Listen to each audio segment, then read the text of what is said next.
Bruce Pearl and his Auburn Tigers have started the season 4-0. Are they the best team in the country? Let's talk about it on this live edition of the Uptempo Podcast.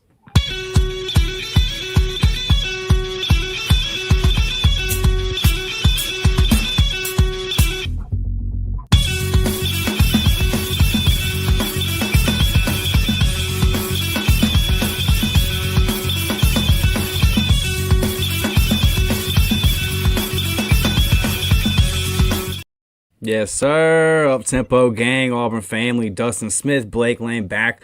Another Tuesday night live edition of the Up-tempo podcast. Blake, we're going to talk a little hoops, baby. Talk a little hardwood. These Auburn Tigers, man, 4-0, blew out North Alabama last night. A little bit of a slow start, but there was never a doubt, was there? They were going to pull away and handle their business and do what they got to do because that's just what Bruce Pearl's program does. Yeah, Dustin, it was a little hairy there in the first half, but, that was I guess you could say that was the Janai Broome rest time, and for him to just kind of take it easy there in the first half. But, towards the end of the second half, he gets it going. He ends up with 17 points. He didn't score until, the 7-minute mark or something like that, and ended up with 17 in the first half, ended up with 30 on the night. I mean, incredible performance by him. I mentioned last night on I think I posted it on Facebook. I said Janai Broome's the best player in the country, in my opinion. And I had somebody clap back and say, well, what about Cooper Flagg? And I'm like, okay, well, let me break you down the whole Cooper Flagg and Janai Broome thing to me. Cooper Flagg has played, 4 games in college basketball, 3 games in college basketball. I'll be honest with you, he shit down his leg against Kentucky. Okay. Now, in that statement, y'all, I said the best basketball player in college right now. I didn't say the player who has the highest ceiling or the player who's going to be the number 1 overall pick, or just the best player right now in college basketball. Not the guy that's going to maybe eventually be an NBA MVP, okay, or an NBA Finals winner. All right. Right. Just the guy that means the most to his team and can carry his team and get them a dub on any given night. And to me, that is Janai Broome. I thought it was a great performance as a team, especially in the second half. Defense is always locked down. There are some concerns, and I know we'll talk about that, Dustin. One of my concerns is still – I think we still have to improve on free throw shooting. I still look at some of these trips to the line, and I'm like, hey, look, this has got to be better. And I know you can look at 102 to 69 and all that, and you can say, oh, it was North Alabama. Free throws matter, y'all. They matter, especially in tournament time, in close games. And if you go to the line and you can't hit the front end of a 1-and-1, you're going to find yourself in a tight game down the stretch, just like last year, and you're going to end up losing that game. So I continue to say that we have to be better at the free throw stripe, and I don't care that it's North Alabama. But I do want to say, Dustin, congrats to North Alabama, man, for coming in here and playing with some pride, playing with some heart, and they got a couple guys that can make it happen off the dribble. They got a couple playmakers on that team, and they're scrappy, man. I saw that they lost a 2-point game to Samford, which is pretty dang good. We know where that program's come from. So heck of a team on that side, and I want to wish them the best of luck for the rest of their season. Yeah, their first year in Division I basketball. So, yeah, well-coached team. They got some hoopers, man. And we came out and we started slow, but that's what, that this team, that's the thing, too. That's kind of what stands out to me the most so far, Blake. Just kind of look at the team overall from like a mindset standpoint is the adversity. We all know about the playing situation, going up to Houston and all that, and bouncing back and still getting the dub. And then you look at the game last night and the game versus Akron. Got tight. Slow start last night, the game at Akron. You came out and you were up early, and then it whittled down, got all the way to 4, and you ultimately cruised to big victory. So it just kind of shows you that this team, they know what it is. They don't freak out. They don't panic. Basketball is a game of runs. When it gets tight, they know, hey, we can put the clamps down defensively because, this is where this program's at. So this is a positive. This is a good thing to say. I'm kind of disappointed you let North Alabama score 69 points. I am disappointed in that. One thing I do want to say is, hey, what was up with the whistle last night in at the beginning of the first half? Bad, But man. I don't like to complain about officiating or anything like that. But man, some of this stuff is pure cheese. All right, like some of these aren't fouls, y'all. They're not. Like we got to clean it up all throughout sports. It's it's rough. It was rough last night, and it got better throughout the game. But it's hard for one game you go and they're letting you play, and there's minimum fouls called, and then the next game it's just a free throw shooting contest.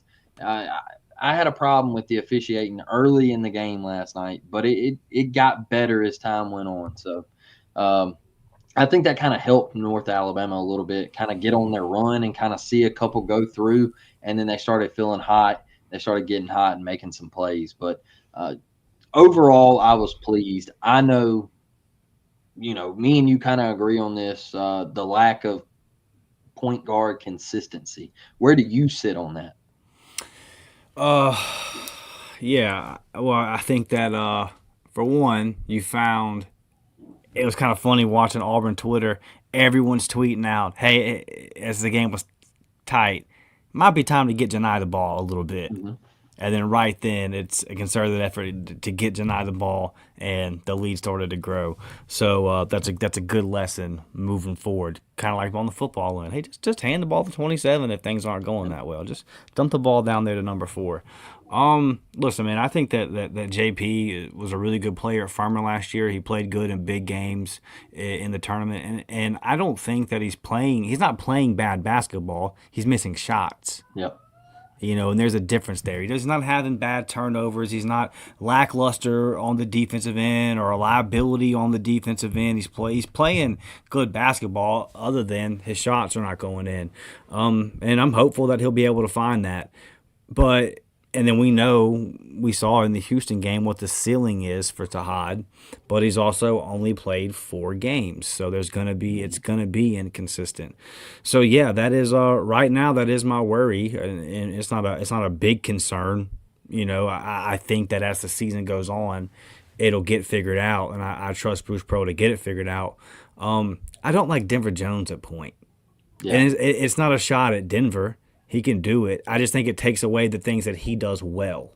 Mm-hmm. He's a natural 2 guard, and I like seeing him in that spot. So I guess right now my concern with the inconsistency is we've seen it in our last two tournament appearances in the games that we got eliminated. Yeah. Lack of depth at the point guard position just killed you. And I'll forever not be too hard on Trey Donaldson for the tournament games, because I'll stand on when you pulled him out of the game his freshman year. That's when Houston made their run, when we put Wendell back in and we lost the game. We were up big when Trey was in. And then last year versus Yale, Bruce tried to put Aiden in the game in the second half, and he committed a dead ball foul on the inbound when Yale was in the bonus, and they promptly hit the free throws. And it's like I can't even sub you in for 2 minutes to try to get Trey a break. So you watched Trey in that second half. He started, you saw his legs go. You saw the jumper get short. He missed some free throws down the stretch. I don't know if that would have happened to Trey if he would have been able to rest 6-7 minutes in that second half. But Aiden was just literally unplayable. So I look at that scenario, because we talked about this before the season, and again, some of this stuff, this is a compliment to Bruce Pearl. I know Auburn's going to win 23 to 25 games this year, barring some kind of disaster with injuries and that kind of stuff. But like we know what we're going to do. Yeah. So I'm really looking at, it's how Georgia and Bama, it's the way they look at football. There's a reason why we're looking at them and we're like, man, I'd kill to be 8-2. But there's a different expectation there, right? Yeah. Bruce Pearl has set this expectation at Auburn basketball: win 20-plus games, get a decent seed to a high seed in the tournament, and make a little noise. So I'm projecting. I'm going to enjoy the wins. I'm going to enjoy the journey. I can't wait to see what this team does in a big tournament situation in Maui next week, playing some really quality competition. And this non-conference schedule is crazy. The SEC is as good as it's ever been. The journey is going to be a blast, and I'm going to enjoy it. But I'm projecting ahead because I want to see the goals for this team are just different. Like, I want to see this team make it to the Sweet 16, the Elite Eight, because I know they have the potential to do that, maybe even go further than that.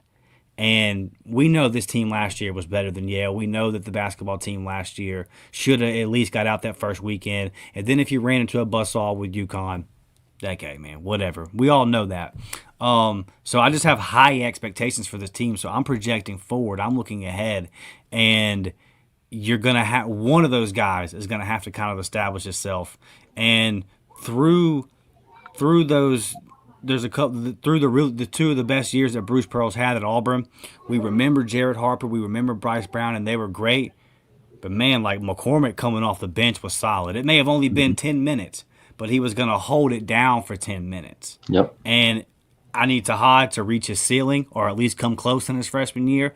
Find that consistency, find that groove as the year goes on. Just play within yourself.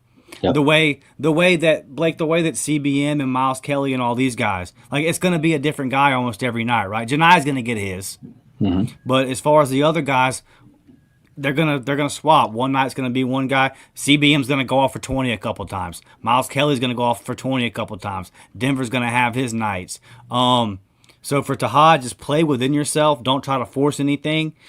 Get close to that ceiling, and then for JP, just give us 10, 12 solid minutes, good shot selection, protect the basketball, play good on the defensive floor or defensive end of the floor. Just kind of be that guy that can hold it down when Tahad's not in there.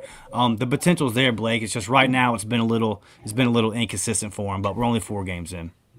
My thing with JP Pegues is he looks timid out there. He looks scared to make a mistake. In my opinion, when I watch him, it looks a little slow to me. Where relax, man, let loose. I'll be honest with you. I don't know if it's the step up. If he just feels like he remember how Denver it took him a minute last year to kind of get going, Yep. and it was like, man, what y'all told us that this guy was this sharpshooter coming from FIU, and we were just going to get this guy, and everybody was like, man, was Denver Jones the guy? And now you're starting to see him. You're like, man, Denver Jones is that dog. Well, you started slowly seeing it on the back half of that year. Maybe it is the step up. Maybe it was the lights against Houston. He looks a little timid to me, like it's a little slow, and it's taking him some time to kind of let the game him get used to the game, him get used to the new team, him get used to BP and that staff. Those are all things that he's new to. So I think last night him seeing that one go through, that might have been big. That might have been the one that he needed to kind of gain some confidence and really get going. But the big thing with this team for me is, yes, we all know Janai is great. 2 things that set this team apart for me, Dustin, is CBM. We know he brings the sparks. We know he brings the athleticism. We know he brings the big-time dunks and the great passes and all that stuff. My thing for CBM is his ability to get to the mid-range. When it's not falling from outside, he can take you off the dribble, get to the mid-range, and pick and pop his shot. And I think he's one of the most pure mid-range guys in college basketball that you will see this year. And I felt like that last year. And the coach from across the state, I'll say this, the coach from across the state, Dustin, he said last year that the mid-range game had died in college basketball. And then I watched in the Final Four, they get mid-ranged to death. Because UConn, when they were searching for a bucket, what was their go-to? It was Clingman and the mid-range. That was their bread and butter. All right. And I think CBM brings that. And he's a hustler on the defensive end. And then the second one for me is I think could be one of the greatest stories in college basketball this year, and that's Chaney Johnson. I know he was here last year. I get it, but he wasn't the player that he is this year.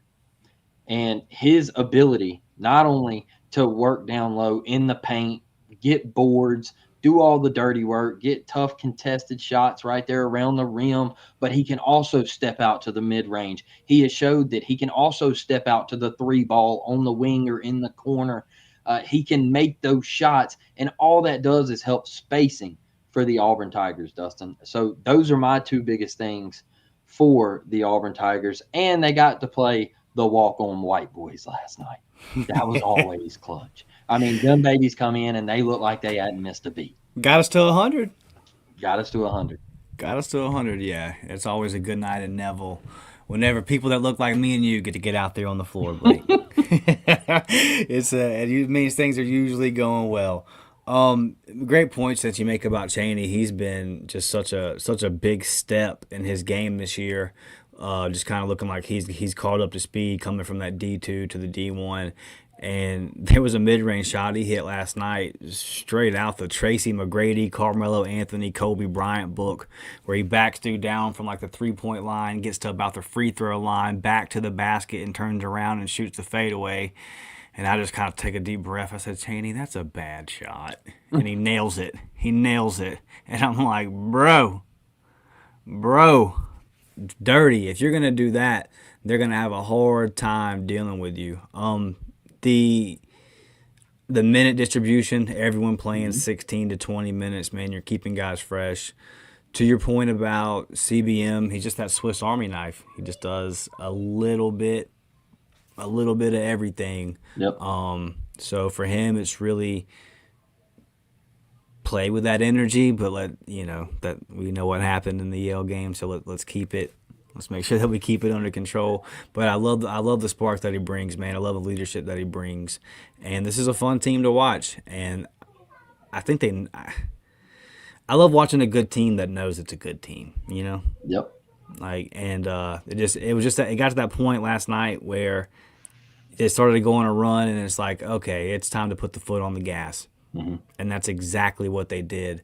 And I think the addition of Miles Kelly and what he brings to this team is massive. And those three guys right there in Denver, Miles Kelly, and CBM. That's Yep. Those are some deadly guys that can hit some big time shots for you, and they can do. And they're long, they're lanky, they're dogs on the defensive end. Like everything that they do with that, Denver's. I love watching Denver have a little bit of time to get set and shoot the three. Yep. Because it's freaking money, it's money. But he also has that ability to get to the basket. His game is just filthy. But man, he's elite on the defensive end. He is locked down elite, and we're going to get into some big games in March where that's going to be crucial. And in the SEC, we know that once we get into conference play, it's going to be a dog fight. There's going to be a lot of fighting down there in the paint, and having that kind of player and having the kind of depth that we have, because we know they're going to call fouls on Auburn. It's exciting, man. I'm really excited. This is going to be a fun journey this entire season. Man, Jonathan, I see your comment down there, and Dustin, if you could throw that one up real quick. I just wanted to touch on this real fast. I got you. Yeah, there it is. Jonathan says we did get to 3 happy early in the first half, in my opinion. Look, y'all, I just wanted to touch on this real quick. There's a reason why I think we get 3 happy. And Dustin, you can tell me if I'm wrong. But I think Auburn, when they get in these, I don't want to say playing cupcakes or nobodies, because I really like what North Alabama brought last night, and I've liked what Kent State brought. I think that, there was a couple things that they did to Auburn, and it made Auburn uncomfortable. But I think Auburn knows that they're better than who they are playing. And when they get those 22-point leads or 24-point leads, they say, hey, look, we're going to put shots up. We're gonna take shots. And yeah, are some of them heat checks, and are some of them you're like, hey man, like that's a low percentage shot. You're shooting that thing, from the logo. Like, let's hone it in a little bit. And then the game starts getting tight. And what does Auburn do? They go back to their bread and butter. They go back to Janai, running it through him, and everything works out. So I think Auburn, they get up and they're just like, okay, well, let's do some ISO stuff. Let's do some one-on-one. Let me take this guy to school. Miles Kelly does a lot of the little step back three. Bye. Uh, it's kind of like you're seeing them get out of their game, but they know when to clock back in. I think that shows just kind of how good they are together. Um, I think they're going to be okay. I'm not really worried about it yet. We'll find out more in Maui. That's where I'm gonna. Yeah. Yeah, absolutely. I got the Maui bracket pulled up here. I'll pull it up in a second. Let's get to some of these comments real quick before we take a look at Maui and what's going to be a. And it's not conference schedule, Blake, but we talked about it. We said Bruce knows what he's doing. He's not going to put this kind of schedule out there if he doesn't trust the team that he's got. The thing is, for me, is I know a lot of Auburn people get mad when Alabama fans say, "Oh, well, you didn't play a hard non-con last year. You didn't play a tough non-con, and that's why you got beat out in the tournament," or yada yada yada, whatever. I would rather us play a difficult non-con, tough early games in the season, than us to go on the road to App State on a Sunday, and you're just asking to lose because you play at 1 o'clock in the afternoon, and there's nothing to gain out of that. There's nothing to gain there. And you had zero quad one wins for majority of the season last year, and then you finally picked up one late and got things kind of rolling a little bit there.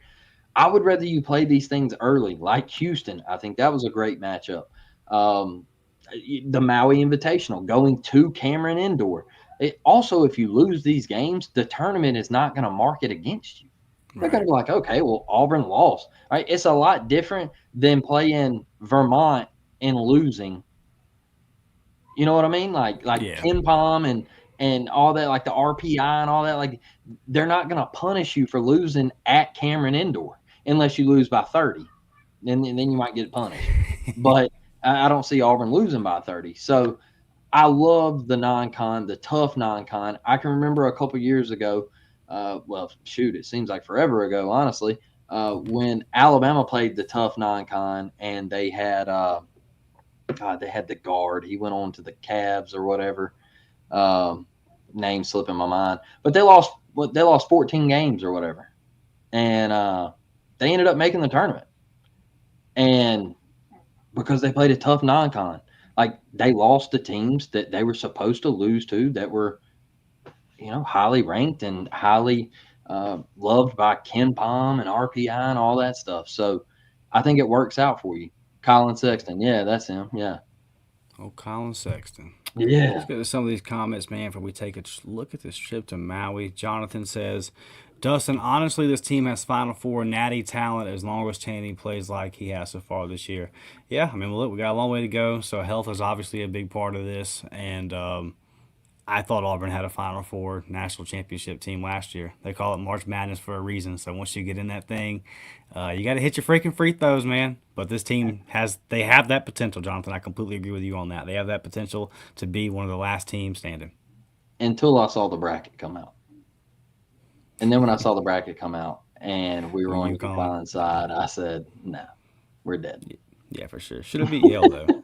Jonathan comes back and says, Chaney is a glue, honestly. Kid just works his butt off him. Dylan Carwell, he is showing he has little offense. Yeah, Chaney's just the development in his game all around. He's taken such a big step. He's just balling out, and it's good to see. Hard worker, man. A really hard worker, and I'm proud to see it. And, it was Not that I didn't have faith in him, man, but I just got used to Jalen Williams locking down that 4 spot. Mm-hmm. So I guess uncomfortable would be the right word. I was coming to the season a little uncomfortable, like, oh man, I ain't got my boy back there doing. I can depend on my guy Jalen, and Cheney stepped right into that role, and he's been great. Don't get Ernest says mad at Maui. Hey, don't get mad at me, Auburn fans. Don't get mad at me. Auburn's better with Cheney. Hey, I love Jay Will, dog. I think he's one of the greats to play at Auburn, but I think Auburn's better with Cheney. My pushback on that would be where overall the team is a lot lighter at the 4 spot. Jay Will, and I'll push back to you with this. Jay Will shied away from the moment too much, in my opinion. There was nights where the lights were too bright sometimes, Yeah, I and agree with that completely. I think Auburn is better with Cheney at that position. I love Jay Will. I think man, that little hook right there, and there was some spots where he could get to on the floor that were great. He was tough defensively, but I think maybe him and Cheney and Janai work a little bit better together, and this team might be a little bit better to help that. Yeah, I would agree with you if we had a guy coming off at the 4 spot at the bench that was doing anything. But Yeah. and maybe those, we got the whole situation going on with the guys that are supposed to play that role that are suspended. Maybe they can suspended. I mean, they haven't played since the situation. I hadn't Maybe seen him. maybe they can step in and be that piece. Overall for the team, I got to see somebody else come in at that 4 spot. But as far as just on the floor, yeah, I hear you. And I mean, that's what everybody said about Jalen, right? We were like, hey, bro, you're that guy. Be that guy. And we found ourselves saying that a little bit too much. Fire Free says, this is a team that brings me joy. War Damn Eagle. Yeah, Fire Freeze, I would have to guess that you're never going to have your username as Fire Bruce, right? There'll be some people out there that come up with it. Oh, don't you worry, Blake. We're going to go to the hump this year, and we might lose a 4-point game to Mississippi State. And if Fire Bruce Pearl, this is ridiculous. How can you lose on the road to Mississippi State? Happened last year, as y'all didn't remember. Auburn Dad says, let's go up tempo. War Damn Eagle, appreciate you. Madison says, y'all are a trip. Cheney has more complete games so far this season. Also, let the game come to him more. Can't wait till JJ gets his confidence up like DJ. Yeah, we're showing love to Cheney. Madison says, again, it's hard to not get 3 happy when you have guys that, I think you meant to say, can stroke it. Glad they locked in with JB, though. Well, if you're at Neville and you're up big, yeah, man, you might start letting the threes rain a little bit. They're college Everybody kids. does it. Everybody. Yeah, 100%. All right, man. Before we get out of here, please hit that like button. Subscribe to the channel if you have not. We're going to be back Thursday night previewing the football game. A&M this week. Big opportunity. Man, 5-star recruits announcing they're coming in the building today. A lot of stuff on the recruiting as we come down to these final couple weeks here. It's all kind of shaking out. That QB situation with Julian and Longstreet flipping and all that. Yep. It's about to get wild on the recruiting trail, and it's going to get wild for Auburn as well. Spencer Dowling, just before we got on, he decommitted. I think that's kind of more of Auburn was expecting the rosters to go up to 105, and they were going to sign a class of 35 kids, and now it's still going to be 85, and there's just some trimming that's going to have to start going on with that. We'll definitely talk about that Thursday. Members know we'll be doing the recruiting stuff for you guys. So just be on the lookout for that. Come back here Thursday afternoon with us. Real quick, Blake, want to take a look at the bracket. The right side is a winner's bracket, so if Auburn wins, you can get in there. But I just kind of want to pull this up real quick to look at the teams. Memphis, UConn, Colorado, Michigan State, Auburn will be playing Iowa State. Another Monday night. Was supposed to be 8 o'clock tip, but if you know how tournaments work in basketball, we might not be tipping that thing off till 8:45, 9 o'clock on a Monday. Can't wait for that. And then Dayton and North Carolina. So just a stack field in Maui like it always is, Blake, but a big opportunity for Auburn to go out there and make some noise. And man, if we come out of Maui with a good showing, might come out from Hawaii as the number 1 team in the country in the polls. Yeah, look, I just want to go. I want to go out there and play clean, win a couple games. If you win the tournament, that's great. I don't really care about, winning the Maui Invitation. If we win it, we win it. That's great. I think it would be huge for Auburn. But I want you to go out there, beat Iowa State, and let's get North Carolina, and let's start going on that blue blood run. Like let's knock these cats off. And show me what you got if you do face a UConn. Yeah. Because they're the cream of the crop in college basketball. That's going to let me know where we stack up for later in the year. That's going to let me know where we stack up when we're moving forward into SEC play. That's what I really want to see. Do I want us to win the tournament? Yes. If we don't, I'm not going to get on here and be like, oh, we lost that damn Maui Invitational. That's just it's just a tournament, and so go out there, hoop, shoot the three, make your free throws, Auburn. Make your free throws, because that's you're going to find yourself in some tight games. So I think we're going to do well. Can't wait to push out all the content with you, Dustin. And I know it's a slam-packed couple weeks coming up, man. Oh, yeah, absolutely. We got a whole lot going on the Plains. Baseball just wrapped up fall ball, so we'll definitely have some baseball stuff coming out for our members. Basketball going heavy. Listen, the football news is not going to die down when the season ends. It's only going to crank up and get even crazier. So lots of content, man. Smash that thumbs up button, subscribe to the channel, and be back here Thursday night to preview this game versus A&M. Blake, I got a good feeling for some damn reason. It's not a prediction. It's not a prediction. Auburn can win this football game this weekend. Wow. Okay. Hey, because guess what? I'm right there with you. Let's go. Let's go. Hey, let's go. I like Auburn Saturday, man. We'll save it for that. We'll save it for next episode. I think Auburn's in a great spot. That I could have the blue and orange goggles on, and I could be drunk as piss right now. We're sick in the head. But yeah. But love y'all, War Dam, man. Yes, sir. War Dam. See y'all later, man.